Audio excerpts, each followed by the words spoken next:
રાજ્ય શાળા સંચાલક મંડળ દ્વારા રાજ્યની ગ્રાન્ટેડ શાળાઓમાં સોલાર ઉર્જા માટે ગ્રાન્ટ ફાળવવા માટે માંગ કરવામાં આવી છે। રાજ્યની ગ્રાન્ટેડ શાળાઓમાં સરકાર નિભાવ ગ્રાન્ટ આપે છે, પરંતુ આ ગ્રાન્ટથી વીજળીનું બિલ અને અન્ય સ્ટેશનરીનો ખર્ચ કાઢવો પણ મુશ્કેલી ભર્યો છે, જેને લઈને રાજ્ય શાળા સંચાલક મંડળ દ્વારા ઉર્જા માટે ગ્રાન્ટ ફાળવવા માટે માંગ કરવામાં આવી છે। અને આ અંગે શાળા સંચાલક મંડળે મુખ્યમંત્રીને રજૂઆત પણ કરી છે।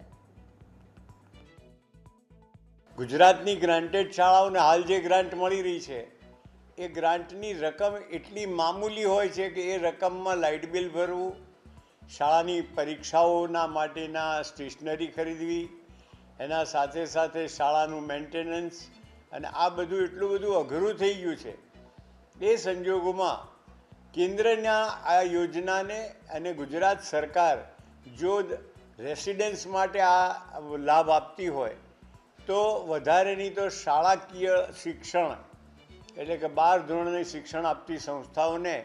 સોલર સિસ્ટમ 2080માં નાખી આપે,